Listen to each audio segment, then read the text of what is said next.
What's up, Curated community? My name is Matthew. I'm a snowboard expert here at Curated. Today, I am chatting with Nidecker team rider Tim Humphreys. Watching Tim's most recent video parts, it is not hard to recognize his chaotic yet organic freestyle take on snowboarding. In this interview, we are going to dive into Tim's world and see what it's like living as a pro. Tim, what's up? How's it going today? Hey, what's happening? Doing great. Just, cool, man. Enjoying the nice weather. Where are you at right now? What's your home base? Right now, I'm up in Truckee, California. Just hanging out in North Lake Tahoe. You know, got a lot of really close resorts and good backcountry access, and you know, the season runs pretty long out here. So yeah, just waiting for the snow to fly. What was your first time snowboarding, and what did that look like? What were you kind of into as a younger age? How I ended up riding was my brother and dad went out snowboarding just the year before, like just kind of on a whim. They were like, my brother was all, I want to try snowboarding. My dad was like, yeah, cool, let's go.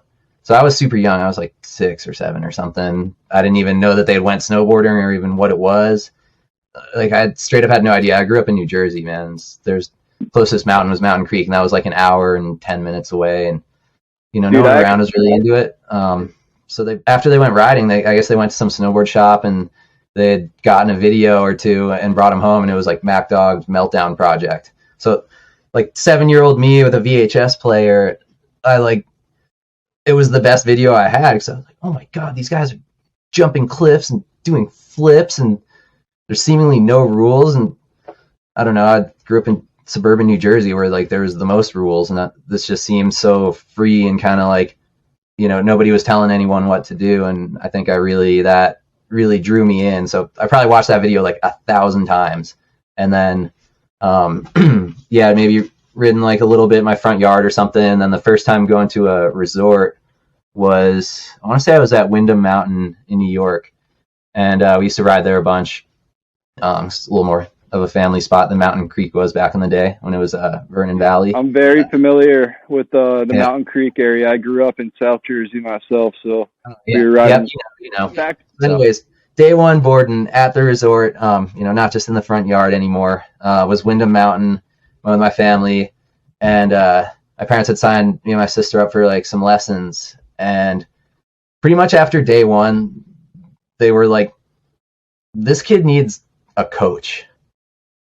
Because I was like just a little cracked 7-year-old on a snowboard with no rules, and my only perception of snowboarding was the Meltdown Project. What was in that video is that's what my brain knew of snowboarding. So that's just what I went out and like tried to do, try and find like weird natural side hits and jumping over stuff and getting yelled at for dipping into the trees that used to not be allowed and stuff like that. And then you need to get this kid a coach. What made you want to continue to that professional level? I'm sure having a coach and having that drive right there alone. I wouldn't say I had like a coach, like not at the very beginning. It was more like we're kind of just going a couple random weekends. That, you know, I didn't.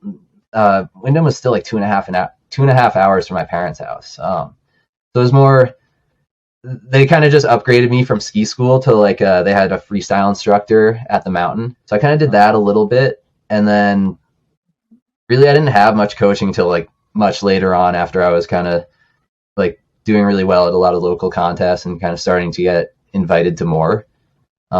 So the coaching kind of didn't even happen until I was like in high school. Mountain got 3rd place, and then next year the Burton rep came and found me. He's like, dude, we saw you at that contest, and like, you know, we never saw you the rest of the year, but here you are, dude. And he hooked me up with some gear. So I was on that program for a minute. Nice. Where were those competitions at? Where were you going for those? That one was all Windham Mountain, because that was pretty much where we went. And then actually I didn't really start going to Mountain Creek until after kind of that contest. And I sort of had like Burton flowing me gear. I ended up doing some like Wednesday night pipe contests. They used to have this series at Mountain Creek. They'd have like the Specialty Sports Pro-Am.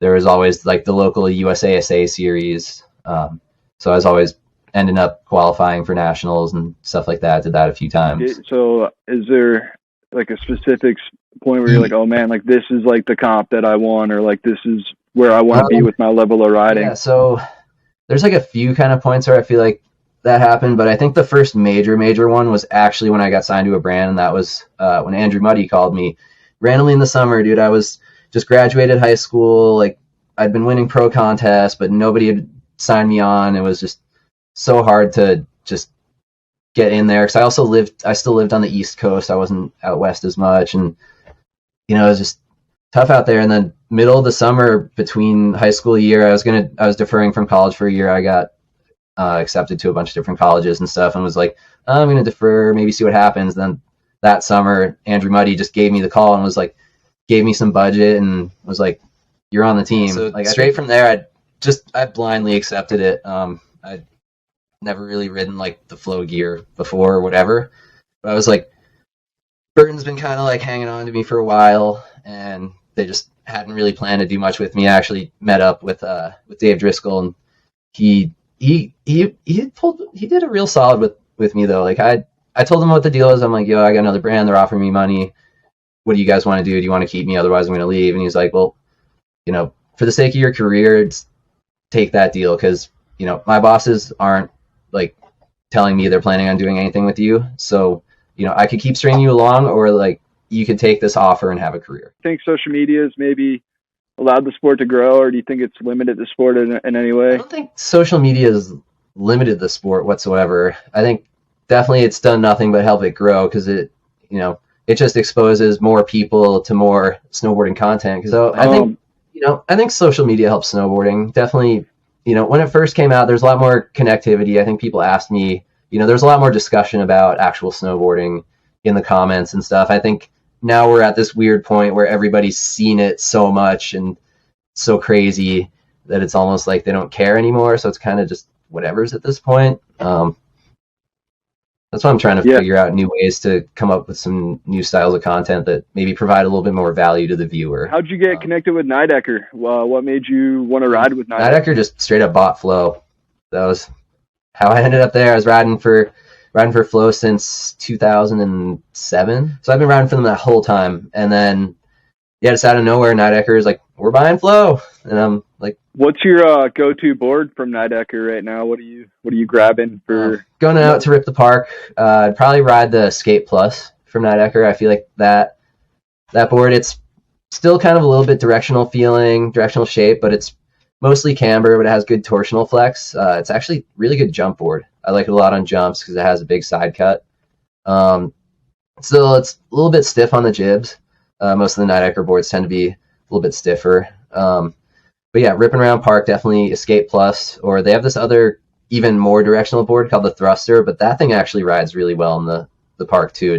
It's like, looks like it's all directional, but when you set it up, it kind of rides more like a twin. So yeah, one of those two, either the Thruster or the Escape Plus. Are you on Flow bindings, or do you run Nidecker bindings? Yeah, still riding the Flow bindings. I've tested the new Supermatics. Nice.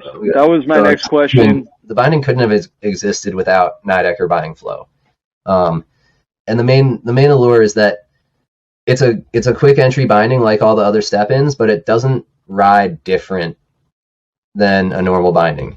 Because the number one main problem with every step-in binding on the market that there is none of them ride like regular snowboarding bindings. My main thing with the Burton step-ons, for example, is the hard connection in the back of your ankle. It gives you so much more toe edge response that I feel like when you're jibbing and stuff like that, it's too responsive. You need that freedom of movement to be able to break away from your board a little bit, to like get yourself in these like extended like positions, especially when you're jibbing and stuff. And I think where the Supermatic really hits is that it's really the first step-in binding that actually performs like a regular binding. Because all the other step-ins kind of are too responsive, or they're just responsive in the wrong places, and where they're great for like free riding and other things, but I think for park riding at least, no one's been able to create anything in step-in that feels normal until the Supermatic. Cool.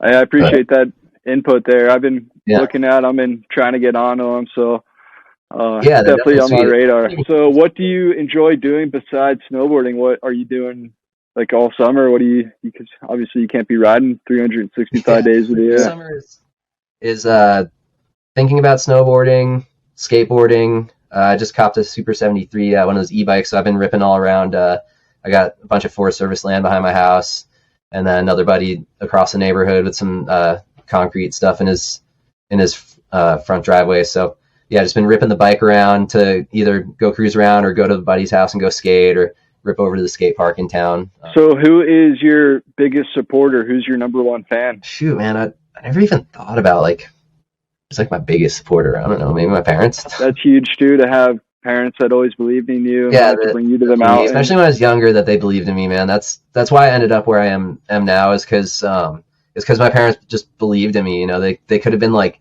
you want to snowboard for a living? Do you live in New Jersey? What are you, stupid? You know, they totally could have just said that to me. All right, so I think I want to wrap it up with one more question here. And it's a good one. What does your dream day look like? What is the perfect conditions, perfect setting, maybe with the homies or with the right amount of snow, the right jump? What does that dream day look like? Great conditions, great weather out, and just some high flying fun. Shredding with friends and flying through the air, I think, are the two main things that keep me coming back to snowboarding. So I gotta have all those. For sure. Carefree too. Carefree and like sending it. Yeah. I think that's the ultimate dream. Well, Tim, I want to thank you for taking your time and chatting with us today. I look forward to seeing what you have in store for us for the 2023 season. Absolutely. Thanks for having me.